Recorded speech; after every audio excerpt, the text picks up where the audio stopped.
everything, Cade? Good. All right, ladies and gentlemen, we are live with another episode of the Rider Review podcast. Kind of catching Tyson off guard here. But we're back with another episode of the Rider Review podcast, brought to you by 13K Productions. Just a little note, Tyson and I both have notes. Just want to give you guys off the top of the show. First of all, these podcasts are from now on going to be on Sundays, so you guys aren't, freaking out, wondering when the next podcast is going to be and whatnot. And obviously, if there's games on Sundays, we'll work around that. But from now on, we're going to try and have them so they're out on Sundays. And because Tyson and I are busy guys, we got jobs. I mean, if you guys would like to make this our job, I mean, hitting that like button, subscribe button, we'd appreciate it. It's free, and we enjoy doing this for you guys. So yeah. Tyson, you had something to say? Thanks, everybody, for joining us. Like I said to Caden off air, I'm still buzzing. What a win. What a win. I know it's ugly. I do not care.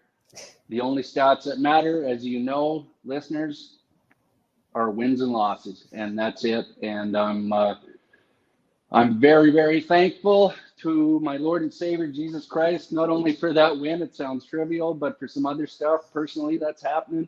And it is Sunday, and I want to give a shout out to God, and all praise and glory to him. And thank you, Riders, for pulling out that ugly win, baby. Yeah, I still think the Elks should have won that game. We came out, we squeaked it out, so it's I was sitting there in my seat the entire game, a little bit of a dud, but it's a nice one in the win column still. Whenever you can get one in the win column. So before we get into this game, it still has something to do with the it's still sort of on topic because the Riders played the Elks. Last week I wanted to touch on this. So there is a quarterback who is now part of the Hamilton Tiger Cats by the name of Kyle Loxley. And Chris Jones at some point had asked him to go in for a short yardage play at some point during the game. I can't remember. I think it was against BC. I think they were playing. And Kyle Loxley straight up said no to Chris Jones. What are your thoughts on that? My very first thought that just came to me right now, buddy, is I had an aunt that I was visiting with recently, and we were talking about the job and if you're part of a union and do you hate going to work and all that, yada, yada. And someone said, well, why do you need a union? And my aunt said, well, if you're treating your employees well, you don't need one, right? Yeah. So that makes me think of Chris Jones, and it's never good to quit on your team if in fact that's what he did. But if you treat your players right, there's no worries. Hey, what do you think? I just honestly, no matter what, no matter how bad your season is going, no matter how bad, well, I guess you could say if there's some behind the scenes stuff going on, but no matter what, I would never say no to a coach. It's something you never do if you want to keep a job, especially in football. Like that goes for any professional sport or pretty much anything you want to continue doing for the rest of your life, right? You never say no to the boss, man. And Loxley said no, and he was kicked out of Edmonton faster than I thought Jones was going to be. You were telling me you had a video of Quee and Jones arguing. Want to speak a little bit more on that? I might have overreacted. I do have a video. Perhaps they weren't arguing, but it was a discussion. It was a focused discussion, and that's what I'll say. And I'm very confident in saying that. A very focused and detailed discussion is what it looked like from my perspective. But I don't know if a lot of people know this. Chris Jones is on a series of one-year deals. Yeah, I've heard conjecture on that in the media and everything, but it is in fact a series of one-year deals. So unless he's fired in the middle of a season, it really costs Edmonton nothing in regards to the coaching cap. I know you had remarked to me after the game or the day after, what have you, that Yeah. you figured Jonesy was gone. I And if it was the yeah. end of the season, I would agree with you, but I don't think they're going to do that mid-season. It's tough because when your team starts off 0-5, you know, something has to give it. And right, they tried the quarterback change.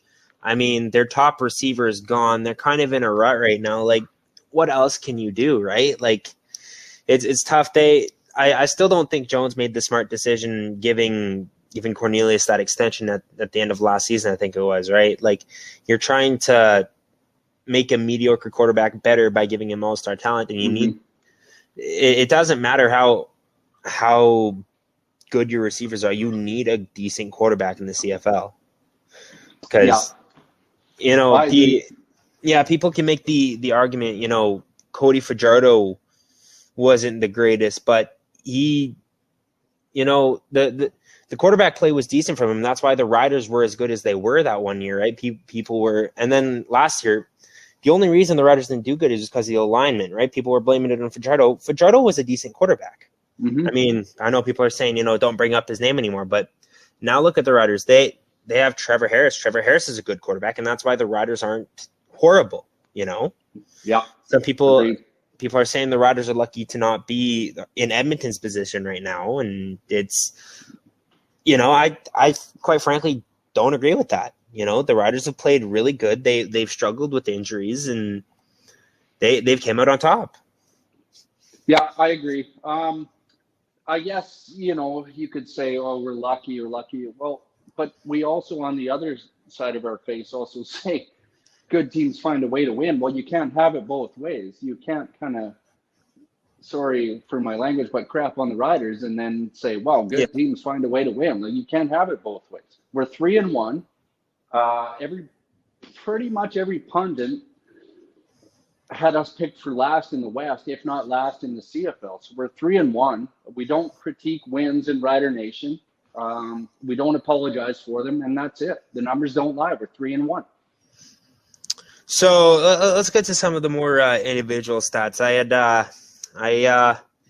had sent Sean Bain a DM before the game, and I said he should go off before the game because I had him on my fantasy team, and he did decent for me. He got 3 receptions for 41 yards. But let's talk about that receiving core.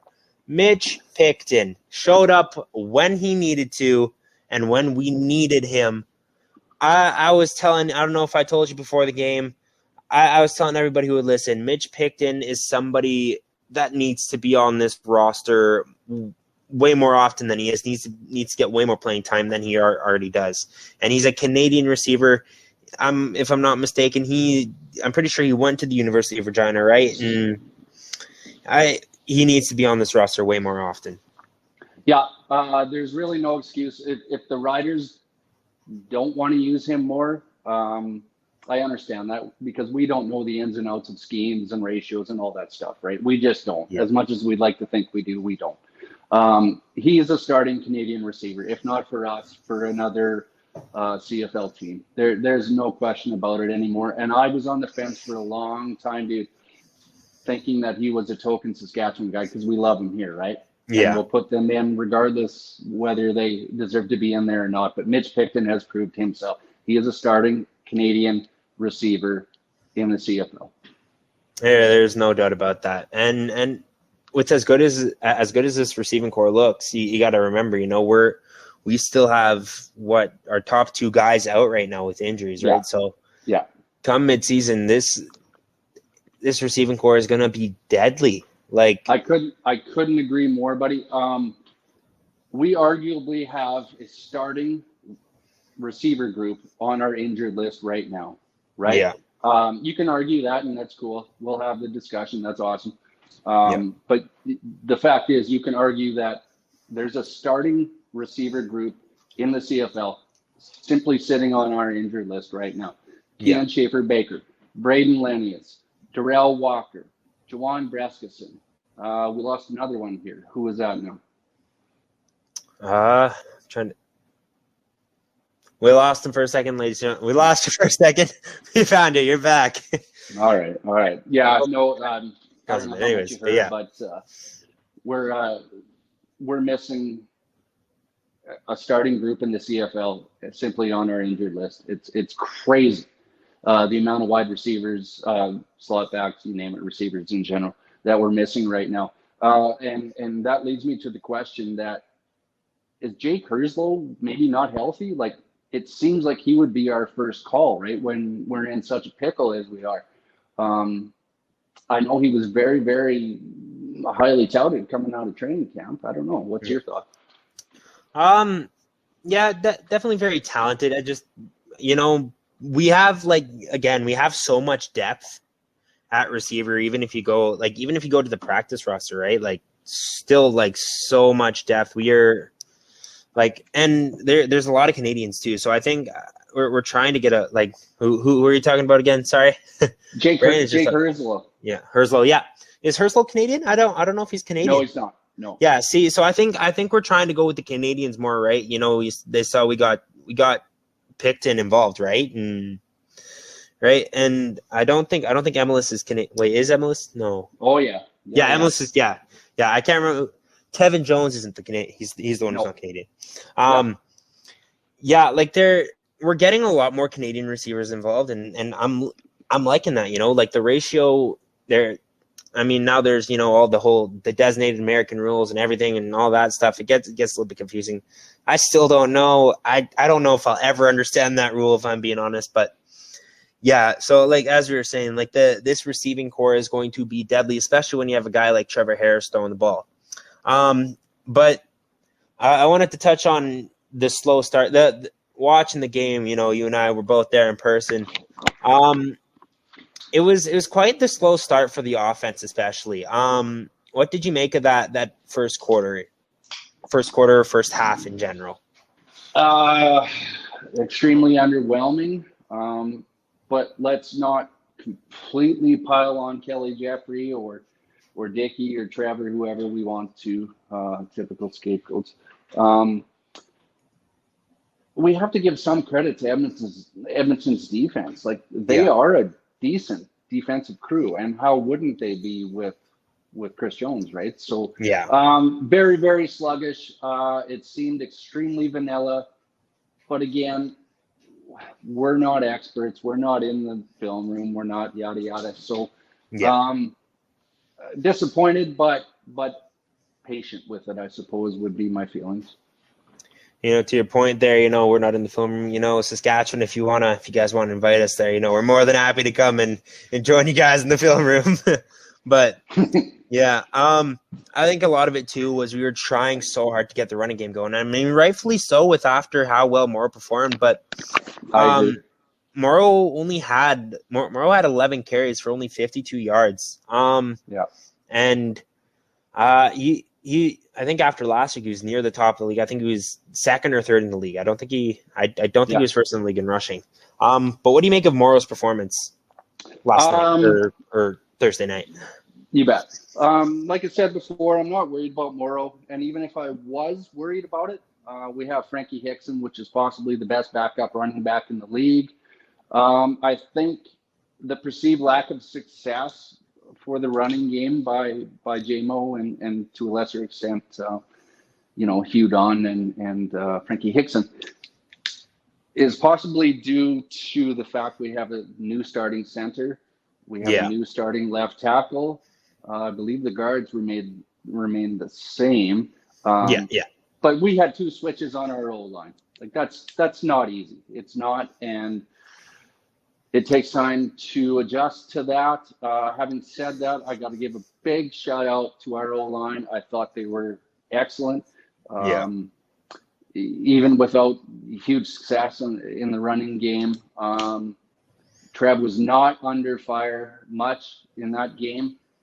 Brandon Council, shout out to him, starting left tackle. I can't say enough about Colin Kelly. Honestly, dude, at this point, I've kind of jotted it down here. I think Colin Kelly might be our best signing, apart from quarterback, obviously, this year. He's dynamite. And I was sitting in row one, and he is a monster. He is a mountain of a man, dude, and tight. He's ripped. Yeah. Shout out to him. Yeah, I still like, even though we're having, as you said, though, we have backups, right? even with Godber out, the way that offensive line plays, I don't know how involved he was in practices, right? I'd assume he'd still be out there even though he's injured. He's helping coach up the team.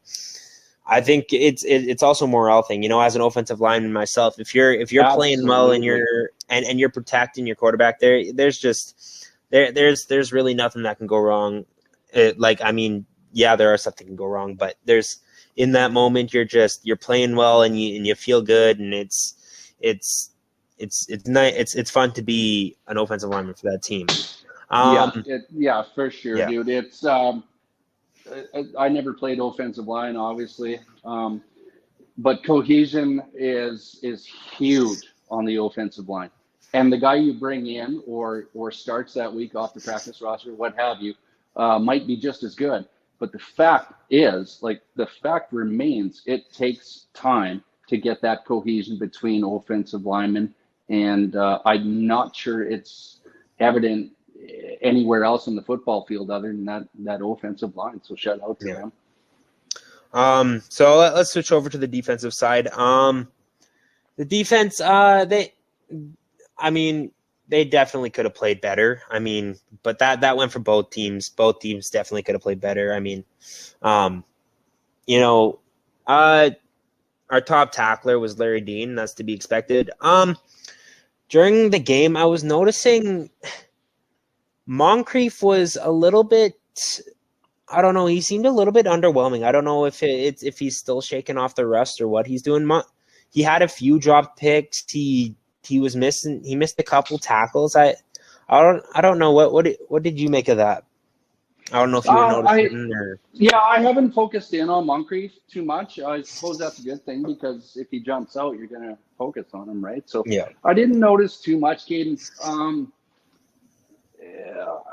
Speaking to your point, I think that could be correct. He's shaking off the rust. Let's not forget, he is not a young man anymore, Yeah. But no, I'm not worried about Derek Moncrief. Oh, we lost him again, and there we go. All good. Technical difficulties. It's part of the job, eh? I'm sure it's on my end here, buddy. Moncrief's a veteran, and I'm not sure there's any other Sam linebacker off the top of my head that I'd rather have than Derek Moncrief. And then let's also let's talk about the closer, as people are calling him, with 3 as instead of an E there. Nick Marshall. What a game, I was talking to my dad last night at supper about him. I'm like, we're not nobody's really talking about him unless he does something huge, and my dad's like, that's a really, really good thing, and the fact that he's done it twice in a row, closed the game, said game over twice. Right as soon as Nick Marshall picked off that ball, I was out of there. I was driving home. I was happy. What Nick Marshall? What can we say? As our Mr. Ballsy said on the broadcast, in the nick of time, baby. Woo! Let's walk this off once again. 2 games in a row. Crazy. He's one of those guys on another podcast I listen to that I researched or whatever. It's like effing Nick Marshall, or it's effing Nick Marshall, baby. It's one or the other. There's a reason, Caden, that I believe he was our first re-signing in the offseason, before 2023. It was in the 22, latter part November, December of 2022. We re-signed him, so that wasn't by accident. They know what they have, and that's Auburn, baby. He's a crazy athlete. Yeah, and for the first time this season, Brett Lowther is 100% on field goals, 1 for 1. Amazing. I know it sounds crazy, but it's he also had a 95-yard kickoff to win us the game. I'm so happy. He's finally 100%, and he I guess you can say proved the doubters wrong, because you can't prove me wrong mathematically. So Yeah, he gets a lot of flack, and deservedly so. We talked about that on a prior podcast. He deservedly has to hear some of the blame too. Like he's cost us so many points this year. But he deserves his flowers on this one. That kick was over his head, regardless of the bonehead play by what's his name? Revis? No, not Revis. Sims. CJ Sims. Sims. Sorry, CJ Sims. Yeah. You bet. Regardless of that bonehead play, that kick was over his head, and they were going to have to make a serious effort to get that out anyway. So I think Brett Lowther, as much as criticism as he takes from the hardcore fans, the casual fans kind of whatever, right? But yeah, he deserves all the flowers, dude. He in part won us that game, period, flat out. Yeah. I think overall, it was a good game. Got the win. I mean, first 3 quarters, not much you can say, but overall, Riders are 3-1. On to Calgary. I'm going to be at that game too. I'm looking forward to seeing the Riders beat the Stamps. Pre-game, any pre-game predictions for the Riders versus Stamps game? Way too early to give a prediction, so I'm not going to stick my neck out. We're in a good spot, dude. This is a family. I know every single locker room that comes into the year says that this is the best locker room they've seen, but I watch these guys pretty darn close, as you know, and I'm starting to believe these guys are family. Like, I'm starting to believe it. I'd said it earlier in preseason. I said it to a confidant of mine that I got a weird feeling about this team. I have a weird feeling. I didn't say we're going to go 11-7 or win the Grey Cup or go host the West Final playoff game. I never said anything like that. I said we're probably 9-9, hopefully maybe squeak into a 10-8 or somewhere. But regardless of the record I predicted, I said I had a weird feeling in preseason, and I stand by it. These guys seem like family, dude. All right, well, ladies and gentlemen, I think that does it for this episode of the Rider Review podcast after a 13-12 victory for the Saskatchewan Roughriders over the Edmonton Elks.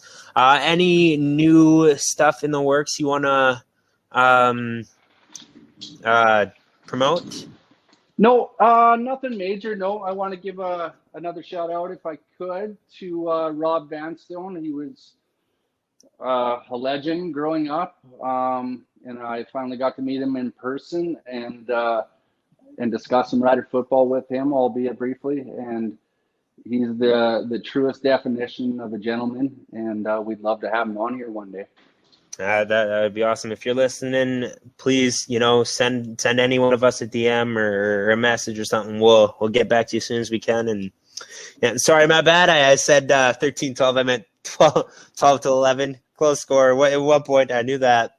But yeah. And yeah, as always, make sure you guys hit that subscribe button, like button. And if you guys haven't streamed my new song, Hold Me Close, go do that. I would appreciate it. And yeah, I thank you guys so much for joining us, and we will see you guys next week after the Riders play the Stampeders in Mosaic Stadium.